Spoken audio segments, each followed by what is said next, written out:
고린도전서 1장 18절에서 24절 말씀 제가 공독하겠습니다.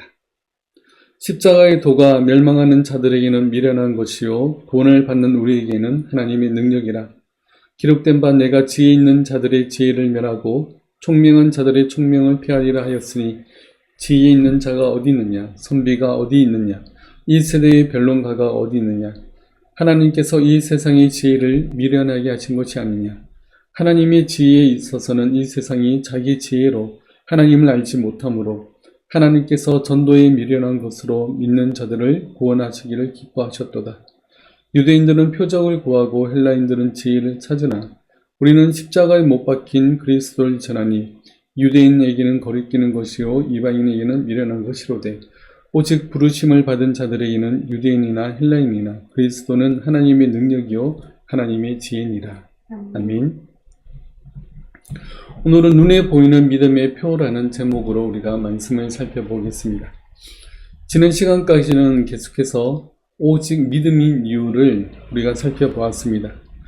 우리가 의롭게 되는 것, 즉 우리의 모든 죄를 용서받고 하나님 앞에 의로운 자가 되는 것은 우리의 선행이나 우리의 무슨 의로운 행위를 통해서 되어지지 않습니다. 오직 예수 그리스도를 믿는 믿음으로 말미암아 우리는 의롭게 됩니다. 우리가 선을 행해야 되는 이유는 내가 구원받기 위한 노력이 아니라 내가 구원받은 자로서 나타나야 될 당연한 행동이기 때문에 그렇습니다. 우리는 오직 믿음으로 말미암아 죄사함 받고 의로운 자라는 칭함을 받았습니다. 그리고 이제는 하나님의 자녀답게 의로운 자의 합당한 삶의 모습을 우리가 나타내야 됩니다. 그것이 바로 선행입니다. 그러면 믿음은 어떻게 우리에게 주어지는지 좀 더 구체적으로 살펴보겠습니다. 그것이 오늘 내용인데 하이델베르그 요리문답 65문을 보겠습니다. 우리는 오직 믿음에 의해 그리스도와 그의 모든 유익의 참여자로 만들어지는데 이 믿음은 어디에서 옵니까? 이에 대한 답은 이렇습니다.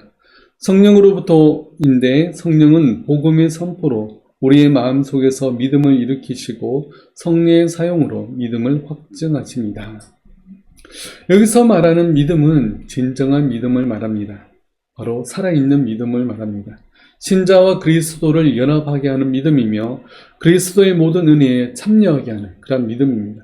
따라서 구원을 일으키는 믿음이며 하나님이 기뻐하시는 선행을 일으키는 그러한 믿음인 것입니다. 이런 믿음을 어떤 특별한 능력이 있는 사람이 일으킬 수 있을까요? 정답부터 말하자면 절대 그런 사람은 없습니다. 아무리 능력이 뛰어난 목사나 또한 부흥 강사라 할지라도 우리 마음 안에서 참된 믿음을 일으킬 수 없습니다. 그 어떤 사람도 우리 안에 구원의 믿음을 일으킬 수 없습니다. 그런데 믿음은 들음에서 난다는 말씀이 있습니다. 로마서 10장 말씀입니다. 그러므로 믿음은 들음에서 나며 들음은 그리스도의 말씀으로 말미암았느니라. 믿음은 들음에서 난다고 했는데 말씀을 전하는 목사님들을 통해서 믿음이 생겨나는 것이 아니냐라고 말하는 사람이 있을 수 있습니다. 그러나 목사들은 말씀의 전달자이지 목사가 직접 다른 사람의 마음에서 믿음을 일으킬 수 없습니다. 사람으로 하여금 진정한 믿음을 일으키시는 분은 오직 성령 하나님뿐입니다. 답 부분을 다시 한번 보겠습니다. 성령으로부터인데 성령은 복음의 선포로 우리의 마음속에서 믿음을 일으키시고 성령의 사용으로 믿음을 확증하십니다. 우리 안에 믿음을 일으키시는 분은 오직 하나님밖에 없습니다. 좀 더 정확하게 말하면 성령 하나님뿐입니다. 성령님은 증거되는 말씀이나 복음 선포를 통해서 우리 가운데 믿음을 일으키십니다. 믿기 이전의 인간은 영적으로 죽어 있습니다. 우리가 죽은 사람을 보면 아무것도 감각할 수 없습니다. 생각도 할 수 없고 냄새도 맡을 수 없고 온도도 느낄 수 없고 아무것도 볼 수도 없고 들을 수도 없습니다. 죽은 사람은 우리가 그래서 시체라고 부릅니다. 그런 죽은 사람에게 하나님의 말씀을 듣게 하시고 마음속에 믿음을 일으키셔서 죄를 회개하고 예수님을 믿기로 다짐하는 것은 사람의 힘으로 또 스스로의 힘으로는 절대로 그렇게 할 수 없습니다. 그 어떤 능력 있는 사람도 이 일을 할 수 없습니다. 오직 성령님께서 죽었던 영혼을 다시 살리셔야만 가능합니다. 고린도전서 12장 말씀을 보겠습니다. 그러므로 내가 너에게 알리노니 하나님의 영으로 말하는 자는 누구든지 예수를 저주할 자라 하지 아니하고 또 성령으로 아니하고는 누구든지 예수를 주시라 할 수 없느니라. 아멘. 성령님이 우리 마음 가운데 믿음을 일으키시지 않으셨다면 누구든지 예수를 주라고 고백할 수 없습니다. 예수님은 나의 구주십니다. 예수님은 나의 주인이십니다. 라고 고백할 수 있는 사람은 은혜를 받은 사람이며 참으로 복된 사람입니다. 성령님에 의해서 그 마음에 믿음이 생긴 사람만이 할 수 있는 고백이기 때문에 그렇습니다. 예수님을 구주로 고백하게 되었다면 우리는 그 은혜에 감사해야 됩니다. 내 힘으로는 아무것도 할 수 없지만 죄 가운데 죽었던 우리에게 믿음을 주셔서 죄를 회개하고 복음을 받아들이고 천국 백성 되게 해주신 그 은혜에 우리는 항상 감사하는 사람이 되도록 힘써야 됩니다. 그런데 이 믿음의 은혜를 제대로 이해하지 못하고 강요하는 그런 경우들이 있었습니다. 교회 역사 가운데 기독교 국가가 정복 전쟁을 주도했던 적이 있었습니다. 그들은 식민지 국민들을 강제로 개종시키려고 했었습니다. 복음을 가장한 억압이었습니다. 교회를 싣고 교회에 나오지 않으면 그들에게 불이익을 줬습니다. 그래서 사람들은 교회로 몰려들었지만 가짜 성도들만을 양산하게 되었고 교회는 점점 타락하게 되었습니다. 또한 우리나라에서도 부흥회 때 예수님을 믿기로 다짐한 사람은 손들고 강대상 앞으로 나오라고 한 일들이 많이 있었습니다. 그러면 그 사람은 믿는 사람으로 인정하기도 했습니다. 물론 성령님께서 말씀을 통해서 그 사람에게 믿음을 주셔서 그렇게 손들고 앞으로 나가기도 했겠지만 그저 믿겠다고 스스로 다짐한 사람이 앞으로 나간 경우들이 훨씬 많았습니다. 믿음은 성령님이 주시는 것이지 사람이 스스로든 또 다른 사람이 일으킬 수 있는 것이 아닙니다. 또 복음 전도하면서 우리가 영적 기도를 시킵니다.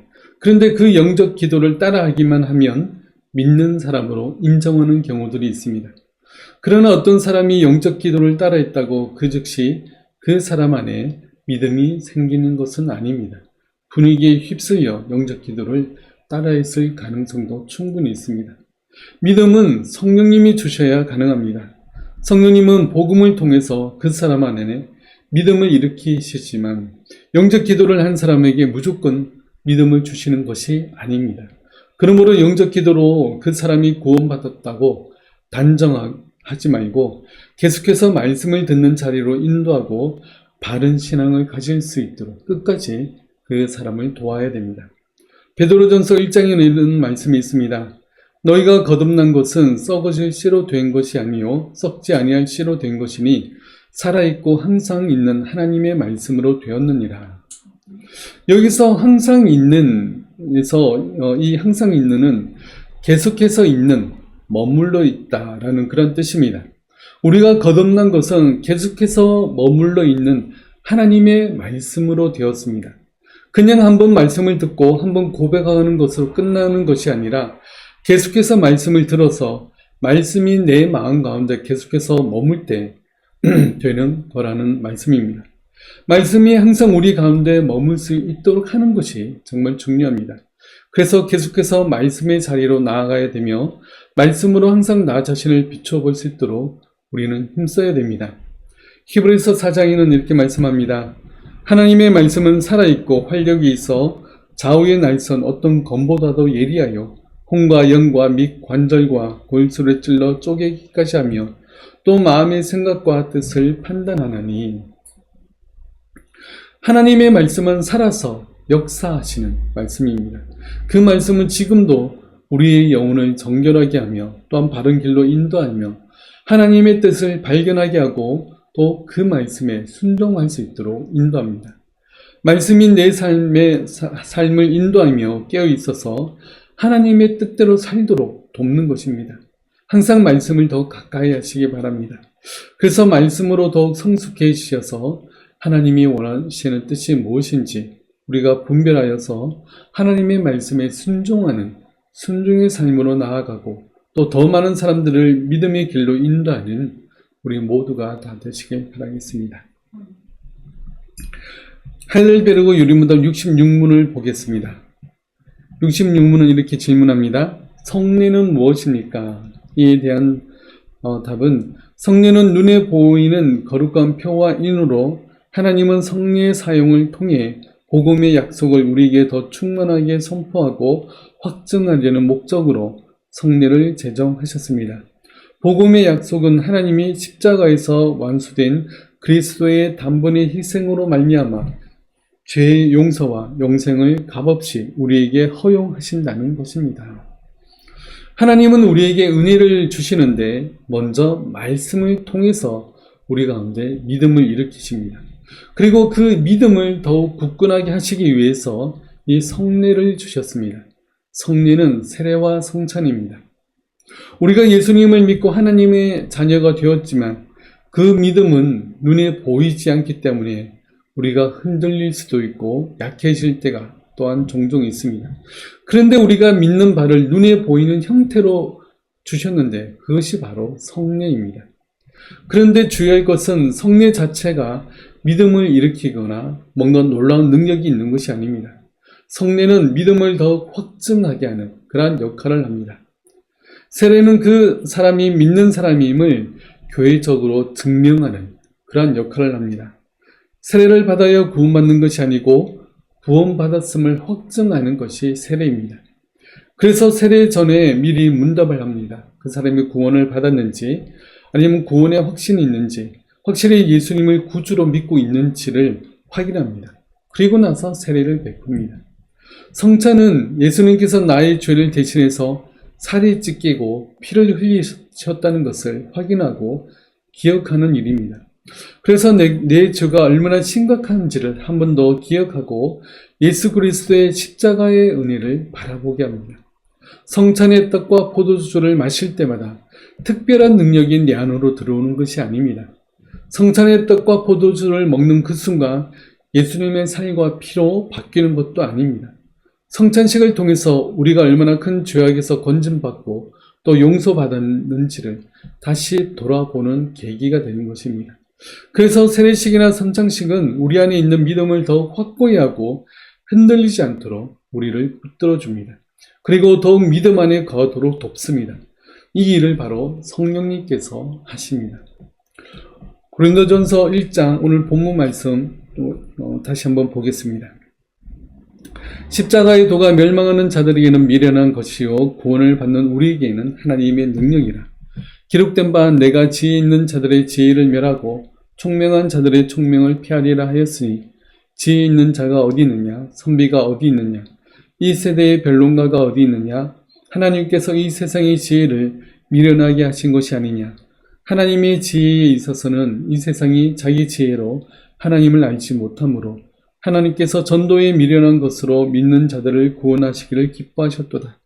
유대인들은 표적을 구하고 헬라인은 지혜를 찾으나 우리는 십자가에 못 박힌 그리스도를 전하니 유대인에게는 거리끼는 것이요 이방인에게는 미련한 것이로되 오직 부르심을 받은 자들에게는 유대인이나 헬라인이나 그리스도는 하나님의 능력이요 하나님의 지혜니라.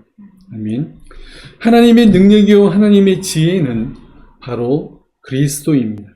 하나님을 믿지 않는 사람들에게 이 십자가의 도는 미련한 것이지만 우리에게는 바로 하나님의 능력이 됩니다. 성령님은 세상이 미련하다고 하는 이 십자가의 도가 세상에서 가장 지혜롭고 가장 은혜로운 것임을 알게 하십니다. 전도에 미련한 것으로 믿는 자들을 구원하신다고 말씀하고 있습니다. 여기서 전도에 미련한 것에서 이 전도는 우리가 아는 일반적인 전도를 말하지 않습니다. 원어의 헬라어로 보면 케리그마입니다. 이것은 선포한다는 뜻입니다. 그러니까 오늘날 사람을 만나서 전도하는 전도라기보다는 강단에서 선포하는 말씀의 의미가 훨씬 큽니다. 선포되는 말씀을 믿지 않는 사람들에게는 미련한 것이지만 믿는 자들에게는 바로 하나님의 능력이 된다는 것입니다. 그러니까 성령님께서 우리 안에 믿음을 일으키시는 방법은 말씀의 선포를 통해서 하십니다. 성경 공부 모임이나 큐티 모임을 통해서가 아니라 말씀을 통해서 설교를 통해서 은혜의 사역들을 하나님은 만들어 가십니다. 코로나 시대를 지나면서 많은 사람들이 가정에서 예배드리고 혼자 성경 읽고 묵상하는 일들이 일어났습니다. 또 소규모로 모이는 일들이 많이 늘어났습니다. 다 함께 모여 예배 드리는 일은 점점 줄어들고 소홀해지는 현상입니다.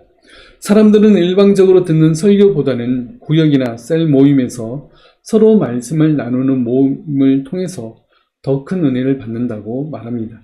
그러나 분명한 것은 과거부터 현재 또한 미래를 통틀어서 하나님이 사용하시는 은혜의 수단은 바로 말씀의 선포와 성례의 시행을 통해서 주어집니다. 우리 그 다음 질문을 보겠습니다. 하이델베르그 요리문답 67문입니다. 그렇다면 말씀과 성례는 우리의 믿음을 우리의 구원의 유일한 근거인 십자가의 예수 그리스도의 희생으로 이끄는 목적을 위해 제정되고 지정된 것입니까? 이에 대한 답입니다. 참으로 그렇습니다. 성령은 복음을 통해 우리의 전 구원이 십자가에서 우리를 위해 자신을 바치신 그리스도의 단번에 희생에 서 있다고 가르치시고 성례를 통해 확신하게 하십니다. 성령님이 사용하시는 이 은혜의 수단은 말씀 선포와 성례의 시행입니다. 이것은 변함이 없습니다. 말씀은 우리 안에서 믿음을 일으키시고 성례를 통해서 그 믿음을 확신하게 하십니다. 이 말씀과 성례를 통해서 우리는 그리스도의 희생을 바라봐야 됩니다. 그렇지 않으면 아무 소용이 없습니다. 이스라엘 백성들은 부패하고 눈이 가려져서 구약의 성례가 상징하고 예표하는 그 그리스도를 바라보지 못했습니다. 그들은 습관적으로 제사를 드릴 뿐이었습니다. 행동 하나하나에 형식만 남았습니다. 그 형식 이면의 내용은 전혀 담지 못했습니다. 그래서 하나님은 그들의 제사를 받지 않으시겠다고 선언하십니다. 이사야 1장 말씀입니다. 여호와께서 말씀하시되 너희의 무수한 재물이 내게 무엇이 유익하며 나는 순양의 번제와 살찐 짐승의 기름에 배불렀고 나는 수송아지나 어린 양이나 순염소의 피를 기뻐하지 아니하노라. 너희가 내 앞에 보이러 오니 이것을 누가 너희에게 요구하였느냐. 내 마당만 밟을 뿐이니라. 헛된 재물을 다시 가져오지 말라. 분향은 내가 가증히 여기는 바요 월삭과 안식일과 대회로 모이는 것도 그러하니 성회와 아울러 악을 행하는 것을 내가 견디지 못하겠노라. 그들은 제사의 참된 의미를 몰랐습니다. 그렇기에 그들은 형식적으로는 정확한 제사를 드렸지만 돌아서면 악을 행하며 손에 피를 묻혔습니다. 하나님은 그들의 제사를 받지 않으시겠다고 말씀하십니다. 제사에서 동물들의 피 흘림과 죽음이 무엇을 의미하는지 그들은 생각하지 않았습니다. 그 동물의 희생으로 말미암아 자신들에게 어떤 유익이 있는지를 생각하지 않았습니다. 그저 자신들의 평소에 악행을 저질러도 제사를 드리면 다 용서받을 수 있다고 생각해서 그들은 마음껏 악을 행했습니다. 할례도 마찬가지입니다. 신약의 세례는 구약의 할례입니다. 할례는 율법을 다 지키지 못해서 자신이 죽어야 되는데 대신해서 그리스도가 죽으심으로 말미암아 죄를 용서받고 구원받았다는 사실을 나타냅니다. 그런데 구약의 이스라엘은 할례를 행하는 그러한 형식만 남아버렸습니다. 오늘날도 마찬가지입니다. 내가 세례받은 것을 우리는 자주 생각해야 됩니다. 내가 율법을 다 지키지 못해서 내가 죽어야 되고 나의 수많은 죄들로 말미암아 내가 당연히 죽어야 되지만 예수님께서 나 대신 피 흘려 죽으심으로 말미암아 내 모든 죄를 사함받고 구원받았다는 이 사실을 우리는 자주자주 생각해야 됩니다. 성찬식을 통해서 떡과 포도주를 마실 때마다 내 대신 죽으신 그리스도를 묵상하고 그 은혜에 감사하는 마음을 우리는 다시금 생각해야 됩니다. 고린도 1장 말씀 우리가 다시 보겠습니다. 유대인은 표적을 구하고 헬라인은 지혜를 찾으나 우리는 십자가에 못 박힌 그리스도를 전하니 유대인에게는 거리끼는 것이요 이방인에게는 미련한 것이로되. 유대인들은 표적을 구하고 헬라인은 지혜를 구합니다. 유대인들은 뭔가 특별한 그러한 표적, 바로 기적을 구합니다.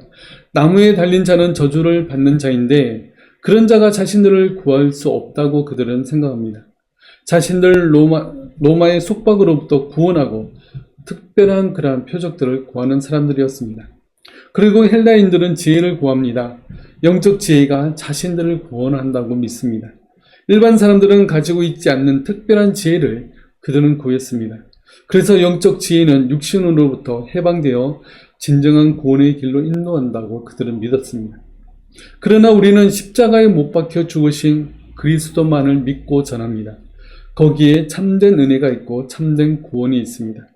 오늘날도 그렇습니다. 교회에 뭔가 기적이 일어나야 한다고 믿는 사람들이 있습니다. 병든 자에게 치유하는 일들이 일어나야 교회가 부흥한다고 말합니다. 그래서 치유 집회라는 이름으로 행하는 수많은 집회들이 생겨났습니다. 그리고 방언을 해야 성령을 받은 증거라고 주장하고 방언을 훈련하는 그런 교회들도 있습니다. 뭔가 특별한 성령의 은사들이 있어야 된다고 그들은 주장합니다. 그러나 교회를 역사적으로 볼 때 복음은 설교에 미련한 것으로 전파되었습니다.